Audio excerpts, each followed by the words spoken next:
And welcome to are के chemistry channel. तो start करते हैं हम आज का टॉपिक बायोमोलिक्यूल। बायोमोलिक्यूल, ठीक है। तो बायोमोलिक्यूल जो चैप्टर है आपका वो 12th क्लास के अंदर है और ये 11th क्लास की बायो के अंदर भी है। वहां पर तो आपको इसके जो 11th क्लास है थोड़ा सा आपको बॉडी के बारे में पता चलेगा कि बॉडी के अंदर जो बायो लिविंग्स हैं, ठीक है, जो हमारे बायोमोलिक्यूल्स हैं उनका क्या रोल है। तो मेनली जो बायोमोलिक्यूल्स होते हैं ये ऐसे केमिकल कंपाउंड होते हैं, ऐसे केमिकल कंपाउंड होते हैं जो क्या करते हैं हमारी बॉडी की डेवलपमेंट और उनकी ग्रोथ में क्या करते हैं, हेल्पफुल है। समझ में आया? ठीक है। तो बायोमोलिक्यूल क्या है? Are that chemical compound which are very useful and essential for the growth and development of our body. तो जो बायोमोलिक्यूल्स को हमने अंदर कैटेगराइज किया है उसके अंदर हम पढ़ेंगे कार्बोहाइड्रेट्स, कार्बोहाइड्रेट। तो और क्या पढ़ेंगे हम? प्रोटीन्स, ठीक है। और क्या पढ़ेंगे? न्यूक्लिक एसिड, न्यूक्लिक बताता हूं क्या है। और पढ़ेंगे हम विटामिन, ये चीजें पढ़ेंगे, ठीक है। अब आपको थोड़ा थोड़ा मैं समझा देता हूँ कि कार्बोहाइड्रेट्स में हम क्या पढ़ेंगे। कार्बोहाइड्रेट्स में आप पढ़ोगे जैसे कि ग्लूकोज, ये ग्लूकोज होते हैं, ठीक है। फ्रक्टोज, ग्लूकोज, फ्रक्टोज, सुक्रोज, ठीक है, लैक्टोज, माल्टोज, ये सब क्या है? कार्बोहाइड्रेट्स हैं। ग्लैक्टोज और स्टार्च, सेलुलोज, ये चीजें हम क्या पढ़ेंगे? कार्बोहाइड्रेट्स के अंदर हम इनकी स्टडी करेंगे। प्रोटीन्स के अंदर हम क्या करेंगे? जैसे कि अमीनो एसिड्स, प्रोटीन्स में प्रोटीन किससे बनते हैं? अमीनो एसिड्स, ठीक है। अमीनो एसिड्स के बारे में पढ़ेंगे कि अमीनो एसिड्स क्या होते हैं, कौन से अमीनो एसिड एसेंशियल है, नॉन एसेंशियल है, उनके बारे में पढ़ेंगे। इसके बाद हम पढ़ते हैं न्यूक्लिक एसिड। तो न्यूक्लिक एसिड में हम बात करते हैं जैसे हमारी बॉडी के अंदर क्या होता है, डीएनए, आरएनए, ये चीज होती है ना, तो उनके बारे में हम स्टडी करेंगे। इसके बाद है विटामिन। विटामिन में हम क्या पढ़ेंगे? जैसे विटामिन कौन कौन से होते हैं? Vitamin A, vitamin B, vitamin C, vitamin D, vitamin E, vitamin K. इनको मैं आपको ऐसे ट्रिक के साथ पढ़ाऊंगा कि आपने कभी ना उनको ऐसे इस तरह से पढ़ा होगा और ना ही समझा होगा। बस आपको बस क्या करना है, उनको देखना है और समझना है, और आपको इजी से उसको लर्न करने की जरूरत नहीं पड़ेगी। बस आपको ट्रिक थोड़ा सा ध्यान रखना पड़ेगा, बस उसी से ना आपको कोई क्रैम करना पड़ेगा। क्लियर? तो अब हम स्टार्ट करते हैं अपने टॉपिक के। स्टार्ट करने से पहले है कार्बोहाइड्रेट्स। तो कार्बोहाइड्रेट्स है क्या जनरली? तो कार्बोहाइड्रेट्स को फर्दर हमने क्या किया है, क्लासिफिकेशन पढ़ रहे हैं। पहले तो जनरल पढ़ लेते हैं कार्बोहाइड्रेट्स क्या है। कहते हैं इनका जो जनरल फॉर्मूला है कार्बोहाइड्रेट्स का, कार्बोहाइड्रेट्स का जनरल फॉर्मूला है वो क्या है? CxH2O Y। कह रहे ये कार्बोहाइड्रेट का जनरल फॉर्मूला है। आपने सुना होगा ग्लूकोज, ग्लूकोज का फॉर्मूला सबको पता होगा क्या है? C6H12O6, ये है, ठीक है। अगर मैं इसको इसकी फॉर्म में लिखूंगा तो क्या लिख सकता हूं? इसको CH2O कितना आ जाएगा यहाँ पे? 6 और ये 6, ठीक है। ये X और Y जो है आपका सेम सेम होना चाहिए, ठीक है। जितना नंबर होगा वो यहाँ पे होना चाहिए। तो बट बाद में क्या पता चला कि जो जनरल फॉर्मूला है, जो और भी केमिकल कंपाउंड हुए उनका फॉर्मूला बनाया, जैसे एसिटिक एसिड है CH3COOH, इसको जब इस फॉर्म में लिखा गया, कैसे फॉर्म में? C2H4O2, ये बना। और इसको जब आप इस फॉर्म में लिखे होगे तो क्या बनेगा? ये C2H2O2, ये बनेगा। यही तो बना सेम, ये तो बना। CX क्या है यहाँ पे? 2 है और Y क्या है? 2 है। तो ये इसको फॉलो कर रहा है जो हमने जनरल फॉर्मूला लिखा है किसका? कार्बोहाइड्रेट्स का। वो क्या कर रहा है? इसको फॉलो कर रहा है। यानी एसिटिक एसिड भी क्या कर रहा है? इसको फॉलो कर रहा है। बट क्या एसिटिक एसिड कार्बोहाइड्रेट्स है? नहीं। एसिटिक एसिड तो क्या है? आपका केमिकल है, ऑर्गेनिक कंपाउंड है, एसिड है, ठीक है। जबकि हमारा ग्लूकोज ये कार्बोहाइड्रेट्स, ये हमारे एसिड थोड़ी है। समझ में आ गया?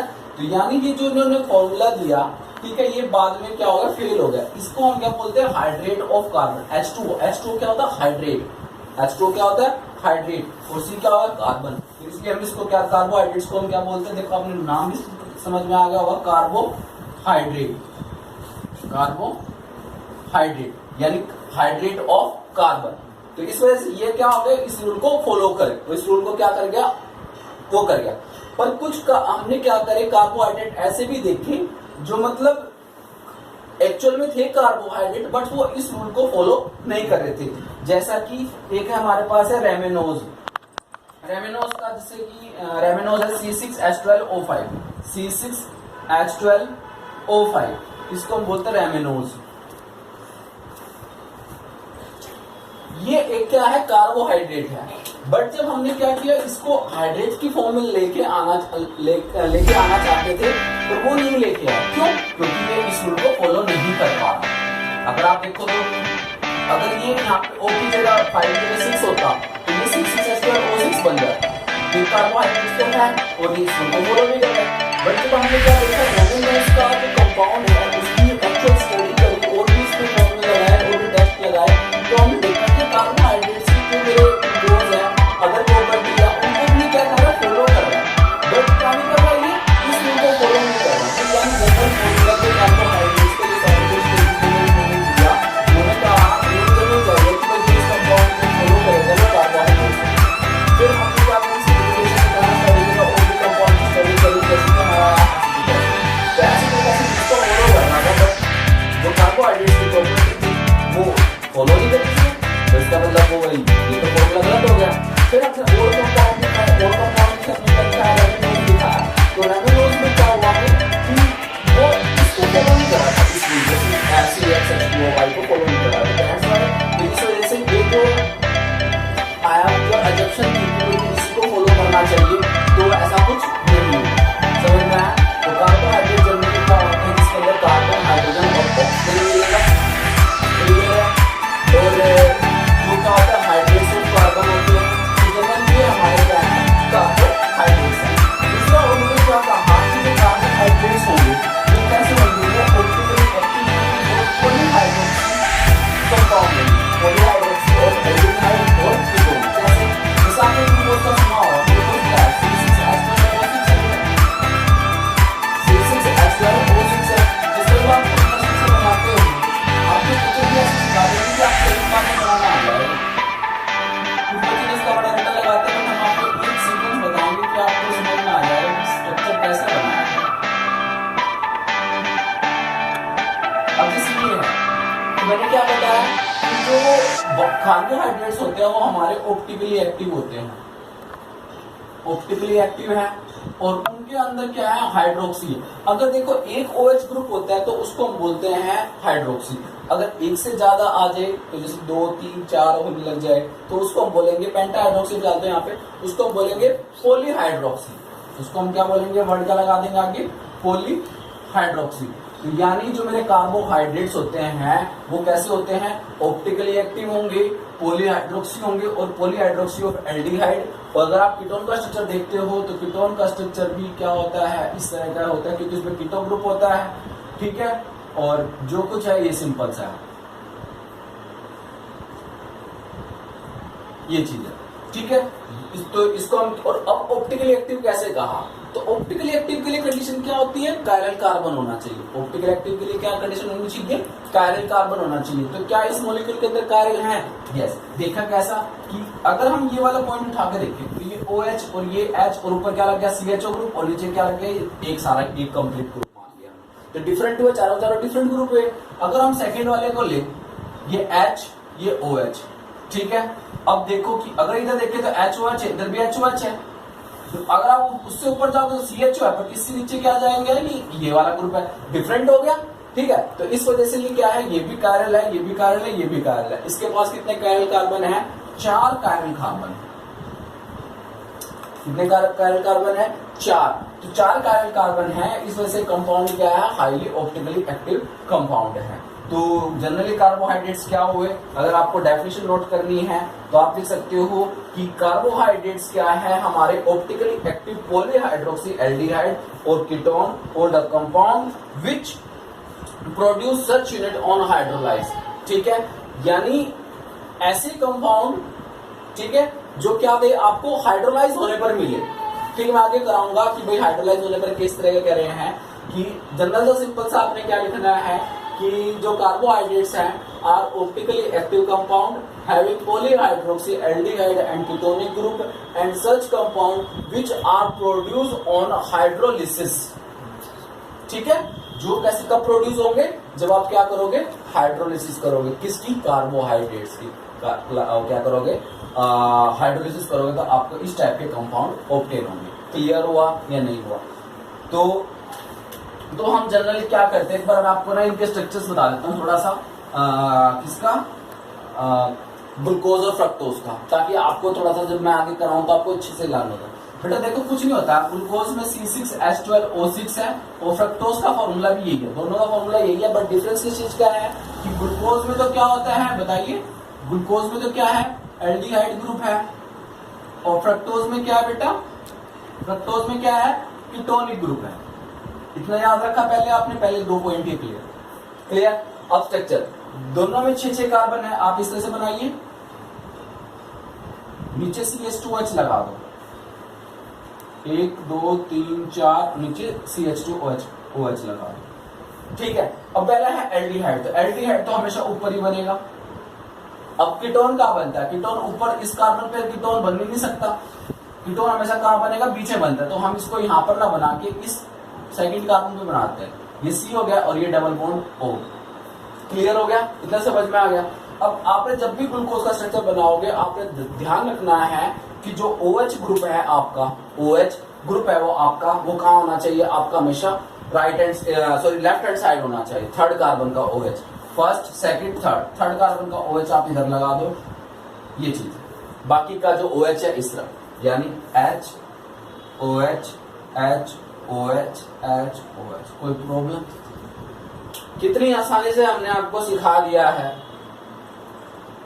ग्लूकोज का स्ट्रक्चर। कीटोन का स्ट्रक्चर सेम यही है, ऊपर आप CH2H बना दीजिए और थर्ड कार्बन 1 2 3 पे OH इधर लगाइए, बाकी सारा सिस्टम इधर कर दीजिए। ये आपका हो गया बेटा, किसका स्ट्रक्चर हो गया, ये फ्रक्टोज का। ये समझ में आ गया, नहीं आया? ठीक है, एक इसमें ना डी ग्लूकोज चलता है, डी ग्लूकोज और एल ग्लूकोज चलता है, वो थोड़ा सा मैं क्लियर कर देता हूँ ताकि बाद में भी आएगा, थोड़ा सा हम क्लियर कर लेंगे इसको, तो आपको ये समझ में आ गया होगा। ठीक है, एक होता है डी ग्लूकोज और एल ग्लूकोज, ये कैसे पता चलेगा कौन सा डी ग्लूकोज है कौन सा एल ग्लूकोज है, अगर हम स्ट्रक्चर वाइज बात करते हैं तो बेटा जी डी ग्लूकोज आपने ध्यान रखना है कि सबसे पहला जो हमारा रेफरेंस कंपाउंड लिया गया था वो ग्लाइसरल्डिहाइड लिया गया था। क्या लिया गया था? Glyceraldehyde is a first carbohydrate. ठीक है, तो ये ग्लाइसरल्डिहाइड है जिसमें ऊपर CHO है और नीचे CH2OH ग्रुप है, ये H और ये OH। और ये कहा गया कि अगर ग्लाइसरल्डिहाइड का नीचे से एडजेसेंट कार्बन आपने चेक करना है, अगर OH आपका कहाँ है, राइट हैंड साइड है, तो उसको हम बोलेंगे बेटा जी क्या, डी ग्लूकोज। राइट, अगर आपका OH कहाँ हो गया, लेफ्ट हैंड साइड चला गया, तो उसको हम क्या बोलेंगे बेटा जी, बताइए, एल ग्लूकोज। क्या आपको क्लियर? सॉरी, एल मोलिक्यूल, क्योंकि एल डी ग्लाइसरल्डिहाइड हो जाएगा बेटा ये। डी ग्लूकोज तो जब होएगा जब अगर उसका आप OH नीचे वाला देखोगे, जैसे आप किसी ने कहा सर एक बार डी ग्लूकोज का स्ट्रक्चर दिखाना कैसे बनाया था आपने, तो कुछ नहीं बेटा, उसमें आपने वही फटाफट देखो, आपने बताना कि डी ग्लूकोज है या एल ग्लूकोज है। ये CHO है, ये HOH और ये OH H, ये HOH और ये OH H और ये आपका क्या बना दिया हमने, CH2OH। तो अब बताओ ये डी ग्लूकोज का स्ट्रक्चर है या एल ग्लूकोज का है? क्योंकि अब बेटा CH2OH से नेक्स्ट कार्बन देखना आपने, तो इसका OH कहाँ है, लेफ्ट हैंड साइड है, तो ये आपका हो गया एल ग्लूकोज। ठीक है, और जो आपका इधर वाला अगर आपका OH कहाँ आ जाए, यहाँ इस तरह से आ जाए, तो ये क्या बन जाएगा आपका डी ग्लूकोज। अगर आपने देखा हो तो ग्लूकोज का जो डब्बा आता है उसमें क्या लिखा रहता है, ग्लूकोन डी। देखा कभी, नोट किया है इस चीज को? तो वो ग्लूकोन डी जो है वो इस टाइप का है, डी ग्लूकोज। समझ में आ गया आपको? तो मैंने आपको क्या क्या बता दिया, देखो ग्लूकोज का स्ट्रक्चर बना दिया, डी ग्लूकोज एल ग्लूकोज के बारे में बताया, एक रिंग वाले फॉर्म के बारे में बताते हैं कि रिंग टू रिंग वाला कैसे बनाया गया है। जब आपको ऐसे बनाना सिखाएंगे वो ऐसे भी दिखा देंगे। जो जिसको बोलते हैं हार्वर्ड प्रोजेक्शन, ये तो था ओपन चेन। हार्वर्ड प्रोजेक्शन में होता है क्या बेटा, जैसे कि आपका ये एल्डिहाइड ग्रुप है, ये ये CH2OH है, आपने नंबरिंग कर ली, सपोज करो 1 2 3 4 5 6, ये हो गए। HOH बनाइए, OH तो इधर आ गया, HOH HOH और यहाँ पे ये HOH, इतना समझ में आ गया।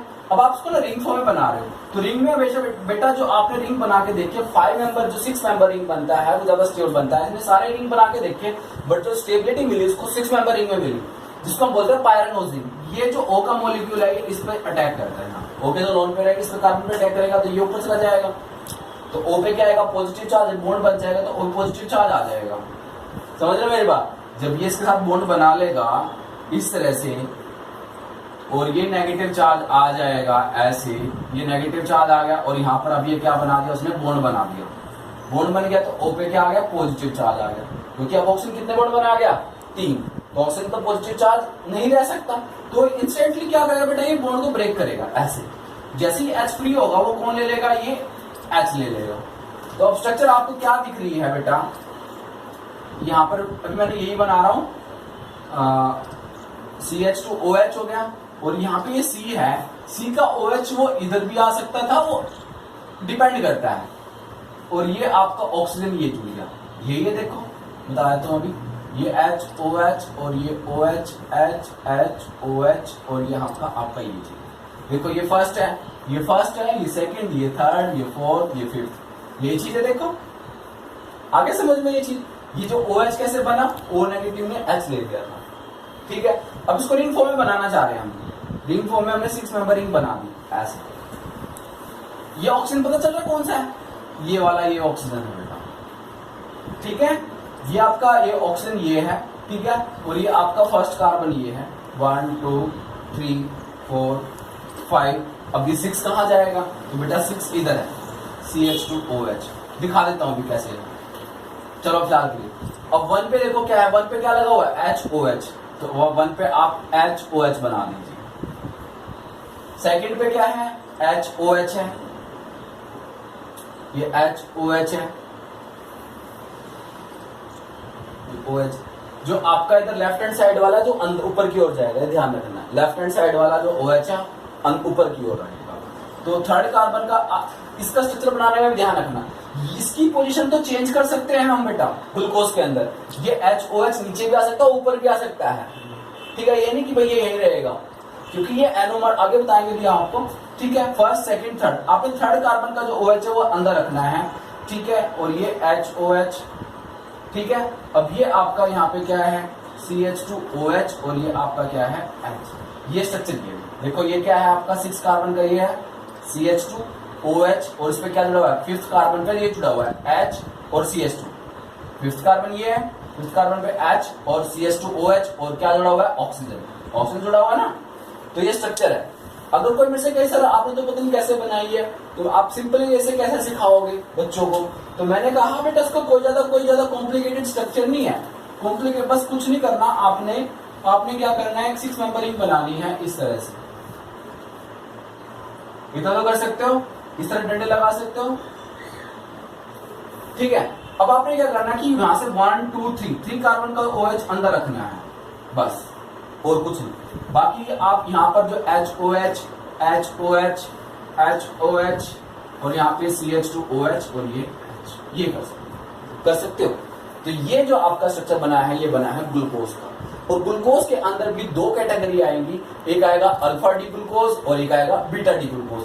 अब सर वो कैसे पता चलेगा कि वो कौन सा अल्फा है कौन सा बीटा है, तो आपका ध्यान रखना है बेटा कि अगर OH नीचे की तरफ है, एक ट्रिक समझा रहा हूं, ध्यान से सुनना इस चीज को, अगर OH ये नीचे की तरफ है, इसमें OH ऊपर की तरफ है, अगर OH नीचे की तरफ है तो बेटा ये बनेगा अल्फा डी ग्लूकोज,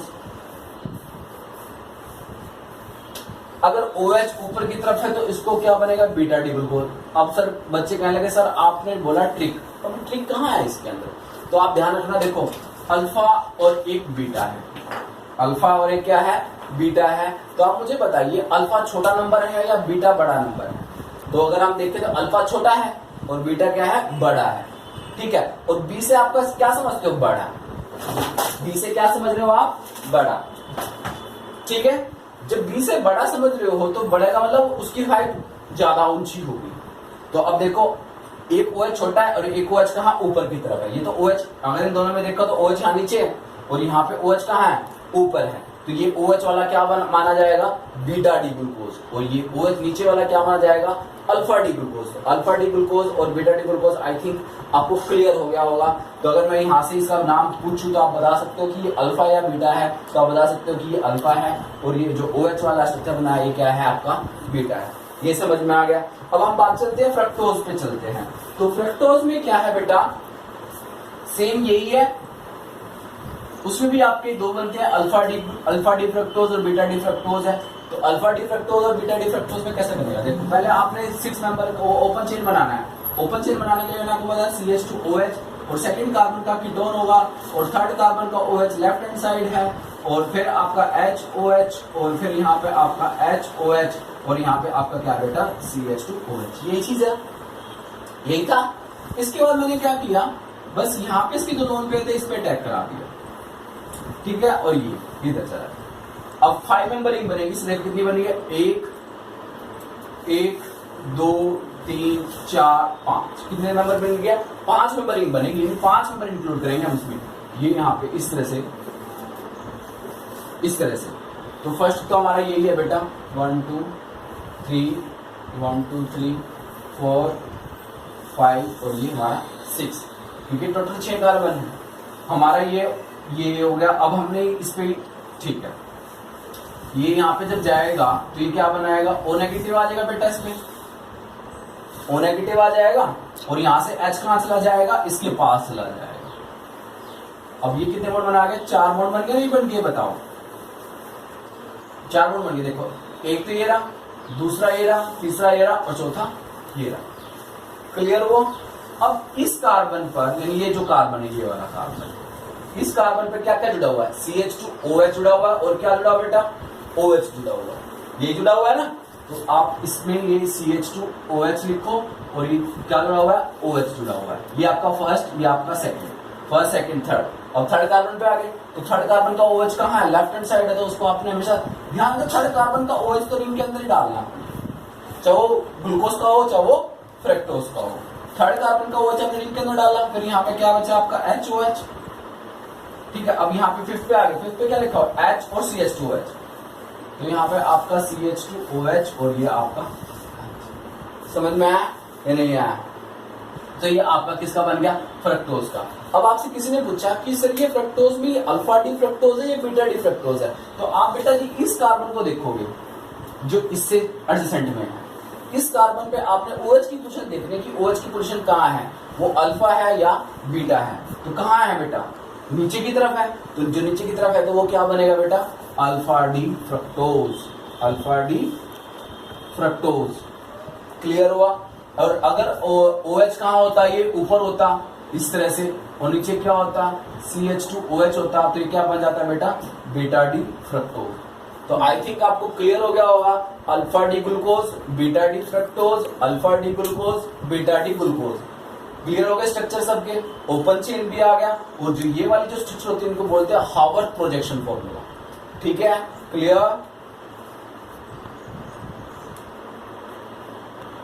तो आज की वीडियो में आपने क्या सीखा, आपने सीखा कि बायोमोलिक्यूल क्या होते हैं, और बायोमोलिक्यूल को आपने जो जनरल फॉर्मूला है, कार्बोहाइड्रेट्स पढ़े, इसके अंदर प्रोटीन, कार्बोहाइड्रेट्स आपने पढ़ा है आज मेनली, और कार्बोहाइड्रेट्स का आपने जनरल फॉर्मूला पढ़ा, और जनरल फॉर्मूले के अंदर ऐसा कौन सा स्ट्रक्चर है जो उस रूल को फॉलो नहीं करता, कौन सा है बताइए, आज की क्विज, ये आपका क्वेश्चन। दूसरा क्वेश्चन ये है कि आप अल्फा डी ग्लूकोज और बीटा डी ग्लूकोज को कैसे आइडेंटिफाई करोगे। ओके, तीसरा क्वेश्चन आपके लिए है कि जो कार्बोहाइड्रेट्स होते हैं, ठीक है, तो उसमें जो ग्लूकोज का जो स्ट्रक्चर है वो कितने मेंबरिंग का बना है, राइट। फ्रक्टोज का जो OH पोजीशन होती है वो कौन से कार्बन पे लगी हुई है, ठीक है। और तीसरी नेक्स्ट क्वेश्चन जो है मेरा वो ये है कि जो कार्बोहाइड्रेट्स होते हैं, ठीक है, तो ऐसा कौन सा स्ट्रक्चर है जो उसको फॉलो नहीं करता, उनके रूल को फॉलो नहीं करता। ठीक है, आपने 2 स्ट्रक्चर बताने हैं इसके अंदर कि कार्बोहाइड्रेट्स का कौन सा फॉर्मूला है, ठीक है, जो एप्लीकेबल है सभी के लिए, और किस फॉर्मूले के बेसिस पे हम उनको डिवाइड करते, सेपरेट करते हैं। क्लियर है? तो ये और आपको फॉर्मूले बनाने हैं, स्ट्रक्चर्स बनाने हैं, इनका ध्यान रखना है और ट्रिक्स को अच्छे से क्लियर करना है। ठीक है, ओके, थैंक यू, बाय। और वीडियो को लाइक, शेयर और सब्सक्राइब जरूर करें। बाय।